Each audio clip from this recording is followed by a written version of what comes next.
Hey everyone, this is Peter, and welcome back to the History Shorts. Today's episode is brought to you by the podcast Republic, your ultimate listening app. Discover and subscribe to thousands of podcasts from around the world, including this one, and all in one place. Download Podcast Republic now, available on Google Play and the Apple App Store. Today on History Shorts.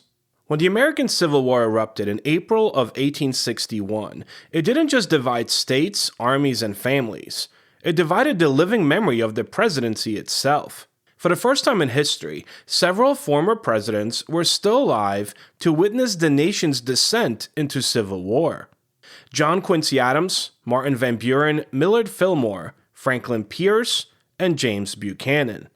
Each man had once sworn an oath to preserve, protect, and defend the Constitution. And now, as the Union cracked under the weight of its contradictions, they watched that same Constitution tested to the limits. Some spoke out, some withdrew in silence, and some defended their past choices, while others tried to make sense of a nation unraveling before their eyes. This is a story of what America's former presidents did and how they felt as their country went to war with itself. Yesterday, December 7th, 1941. It's one small step for man, one giant leap for mankind. Mr. Gorbachev, tear down this wall. The Civil War was in many ways a reckoning with the failures of generations that came before Lincoln. And these generations were still alive, watching, commenting, and in some cases defending their legacies as the conflict deepened.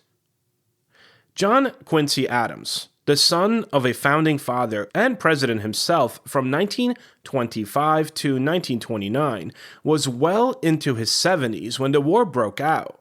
But his spirit was as fierce as ever. Long before the cannons of Fort Sumter, Adams had made himself one of the loudest voices against slavery in Washington. After leaving the presidency, he did something no president has done before or since. He ran for Congress and served for nearly 2 decades as a representative from Massachusetts. There, he became known as the Old Man Eloquent, relentlessly challenging the so-called gag rule that barred anti-slavery petitions in Congress. He fought for the freedom of Africans abroad the Amistad, arguing before the Supreme Court that liberty was not a privilege of race, but really a natural right. So when the first states seceded, Adams saw not just political crisis, but a moral one as well. The final showdown between the ideals of 1776 and the realities of slavery. Though frail and ill, Adams wrote and spoke with renewed intensity. In letters and speeches, he described secession as a betrayal of the founders' dream and God's law. The Union, he declared, is not a compact of states, but really a covenant of the people. He would not live to see the end of the war, however. But his conviction that the Union and the cause of freedom were inseparable became a moral foundation for Lincoln's generation. Which brings us to Martin Van Buren, the political realist, you might say. If Adams was the moral conscience of the old presidents, then Martin Van Buren was the strategist. The 8th president, who had once built the Democratic Party along Andrew Jackson into a powerful national coalition, approached the war with a mix of loyalty and sorrow. Van Buren had always believed in compromise. He had lived through the fragile balance of the Missouri Compromise, the nullification crisis, and decades of sectional negotiation. To him, the Union was a political creation that needed careful tending, not a battlefield to die upon. By 1861, Van Buren, well into his 70s, had retired from active politics, living quietly in Kinderhook, New York. But as the war loomed, he supported the Union cause, but I would say kind of cautiously. He believed secession was unconstitutional, but then he also worried that using force to restore the Union might cause more suffering than it actually prevented. His letters reflect that very unease. admiration for Lincoln's resolve, but dread for the bloodshed to come. He once wrote that while he prayed for victory, he, and I quote, mourned for both North and South, end quote. For Van Buren, the Civil War was a failure of politics, a world he had once mastered, now powerless to contain the passions that had consumed it.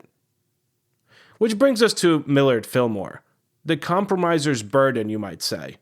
Few former presidents embodied the tension between principle and pragmatism more so than Millard Fillmore, the man who had signed the Compromise of 1850. That compromise, if you remember, which admitted California as a free state but included the hated Fugitive Slave Act, had earned Fillmore scorn from both North and South. To Southerners, it gave too little. To abolitionists, it gave too much. By 1860s, Fillmore was a private citizen in Buffalo, New York. He supported the Union, but feared that Lincoln's aggressive war policies might endanger civil liberties. He favored restraint, enforcement of laws, negotiation with border states, and preservation of the Constitution at all costs. Fillmore's stance made him unpopular with radicals, yet his letters reveal a man tormented by the same questions that haunted his presidency. How much should one compromise to preserve the Union? He could not embrace abolition outright, yet he detested the violence that slavery had unleashed. When the war finally ended, Fillmore expressed pride in the Union's survival, but not without bitterness. I quote, "We have preserved the body," he wrote, "but I fear we have lost the soul." These were the words of a man caught forever between consolation and conviction. Which brings me to Franklin Pierce, you might say the tragic loyalist. If Fillmore was conflicted, Franklin Pierce was haunted. Pierce's presidency from 1853 to 1857 had accelerated the nation's divisions in the first place, thanks to the Kansas-Nebraska Act, which opened new territories to slavery and ignited bloody conflict in the Midwest. By the 1860s, Pierce was a political outcast, a Northern Democrat with Southern sympathies, distrusted by both sides. When war finally came, he opposed secession, but condemned Lincoln's wartime measures, especially the suspension of habeas corpus and the expansion of executive power. He believed that the Union could not be saved by destroying its constitutional foundations. Privately, Pierce's letters revealed despair, not only over politics but personal loss. His last surviving son, Benjamin, had died in a train accident just before his own inauguration. His wife, grief-stricken and reclusive, saw the war as divine punishment. Pierce spent much of the conflict isolated in New Hampshire, writing mournful reflections on national unity, liberty, and divine judgment.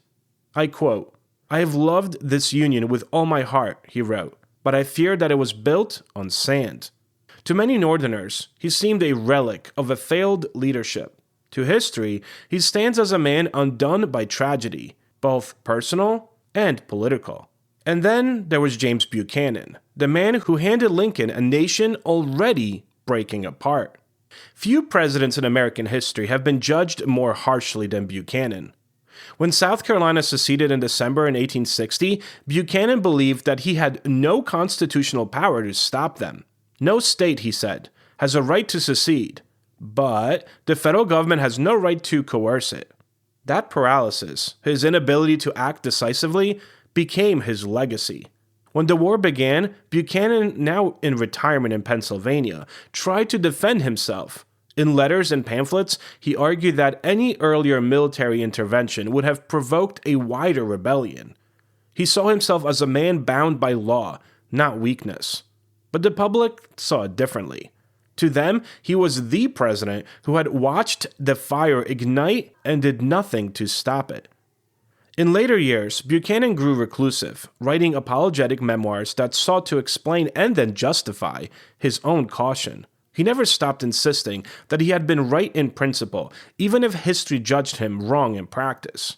I should mention, when I was doing this research, and if you Google the worst presidents in American history, pretty much every website you go to, or any source I found, Buchanan is right at the top of that list. Anyway, together, these men represented a living bridge between the founders and the Civil War generation, a human archive of America's struggle to define itself. John Quincy Adams embodied moral conviction and defiant activism. Van Buren, the cautious architect of compromise. Fillmore, the pragmatist that was haunted by the price of moderation. Pierce, the idealist, destroyed by his own contradictions. And Buchanan, the man whose passive resistance helped bring the storm.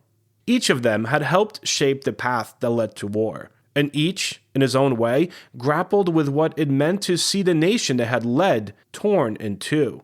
Their letters, speeches, and silence reveals a range of human emotion: guilt, pride, sorrow, and reflection. They all remind us that history is not made by monoliths, but by men, flawed, divided, and often powerless to stop the forces that they themselves once set in motion. Hopefully today's episode has inspired you to seek out and learn more about this subject. For answers to questions, sources for today's episode, to leave a comment, or check out upcoming guest announcements, visit www.historyshortspodcast.com or look for History Shorts Podcast on Facebook, X, and Patreon. Stay curious, and I will talk to you all tomorrow.